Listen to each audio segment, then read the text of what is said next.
কম বেশি সব জামাইকেই তো জামাই ডালা সাজিয়ে খাওয়ানো হয়।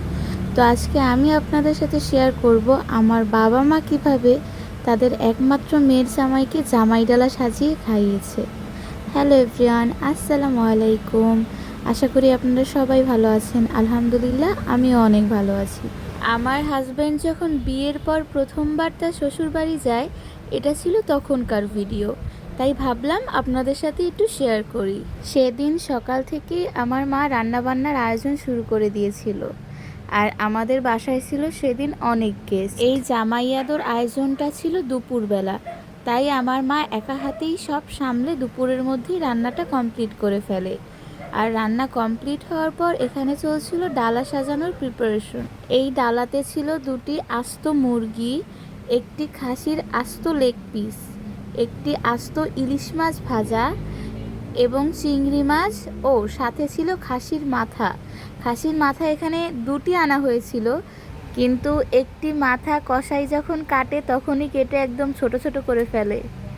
এটা অবশ্য কসাইয়ের ভুল ছিল না, যারা মাথা কাটতে নিয়ে গিয়েছিল এটা তাদের বোঝানোতে ভুল হয়েছে। আর এছাড়াও এখানে ছিল রুই মাছ ভাজা, ডিম, সালাদ, আর আমার মায়ের হাতের স্পেশাল টিক্কা। ও হ্যাঁ, সাথে ফিরনিও ছিল, গরুর মাংস ভুনা ছিল। মোটামুটি ডালার ডেকোরেশন প্রায় কমপ্লিট। এখন সালাদ দিয়ে ডেকোরেশন করা হচ্ছে। এই তো মাশাআল্লাহ, ডালাটা দেখতে খুবই সুন্দর লাগছিল আমার কাছে। সেদিন বাসা ভর্তি সব গেস্ট ছিল, আর সবাই ছিলাম আমরা নিজেরা। এই তো এখানে নতুন জামাই বসে আছে। আমি বললাম আমি ভিডিও করতেছি, তোমরা সবাই একটু হাই বলে দাও।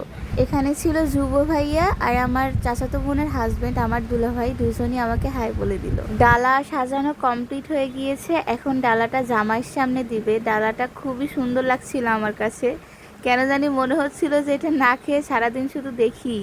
এখানে যতই জামাই ডালা সাজানো হোক না কেন, এত বড় একটা ডালা, এতগুলো খাবার জামাই তো আর একা খেয়ে শেষ করতে পারবে না।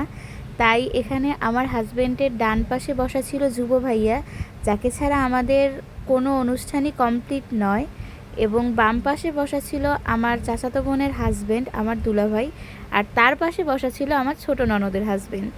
সবাই হাত ধুয়ে রেডি হয়ে গিয়েছে খাবার খাওয়ার জন্য। আর আমার তো মনে হচ্ছিল ডালাটা এভাবে থাকলেই হয়তো ভালো লাগতো, কিন্তু যতই হোক খাবারের জিনিস, খেতে তো হবেই। যুব ভাইয়া সবাইকে সার্ভ করে দিচ্ছিল। যুব ভাইয়া না থাকলে হয়তো সেদিন কেউ খাওয়া শুরু করতে পারতো না, কারণ সবাই লজ্জা পাচ্ছিল কিভাবে খাওয়া শুরু করবে, কিভাবে সার্ভ করবে। যুব ভাইয়া খুব সুন্দর মতো খাবার বেড়ে দিচ্ছিল। আর এই তো এখানে আমার ভাই এন্ট্রি করে গিয়েছে, সে না আসলে কি আর চলে। তারপর এখানে ভাইয়েই সবাইকে খাবার সার্ভ করে দিচ্ছিল। এখানে খাসির মাথা নিয়ে চলছিল মহাযুদ্ধ, কোনোভাবেই এটা ভাঙা যাচ্ছিল না। আর এই খাসির মাথার পিছে একটা স্টোরি আছে, সেটা হলো এই খাসির মাথা আমার ভাই কাউকে দেয় নাই, ও একা একা নিজেই খাইছে। যাক, ছোট মানুষ, খেতে ইচ্ছে করছে, খেয়ে ফেলছে। বেচারা যে আসলে কি করবে ও নিজেই বুঝতে পারতেছে না, ও খাবার সার্ভ করবে না নিজে খাবে। এত খাবার সামনে দেখে ওর হয়তো খিদে লেগে গেছে। ওর কথা কি আর বলবো, আমার নিজেরই ভিডিও করতে করতে সবার খাওয়া দেখে খুব খিদা লেগে গিয়েছিল। আর এই মুরগি নিয়ে, মাছ নিয়ে, খাসির মাথা নিয়ে যেই যুদ্ধ শুরু হয়েছে, আমি ভাই এই যুদ্ধের মধ্যে নাই। আমাকে সিঙ্গেল সিঙ্গেল দিবে, আমি সিঙ্গেল সিঙ্গেল খাবো, এরকমের আস্ত খাওয়ার মধ্যে আমি নাই। এদিকে আমার হাজব্যান্ড লজ্জায় খেতে পারতেছে না, আর অন্যদিকে আমার ভাই আর কেউ খাক আর না খাক তার মুখ চলতেছে। এর মধ্যেই আবার আমাদের ছোট্ট বাবা চলে আসছে। ওদিকের সিন দেখতে দেখতে এদিকে আবার বেয়ান বেয়াইকে খাইয়ে দিচ্ছিল, সেই সিন মিস হয়ে যাচ্ছে। সবশেষে একটা কথাই বলবো, আমার মায়ের খুব ইচ্ছে ছিল তার একমাত্র মেয়ের জামাইকে সে এভাবে ডালা সাজিয়ে নিজে বসে থেকে খাওয়াবে, এবং আলহামদুলিল্লাহ সে সেই ইচ্ছেটা পূরণ করতে পেরেছে। ভিডিওটি ভালো লাগলে অবশ্যই আমার পেজে ফলো করে দিবেন। আল্লাহ হাফেজ।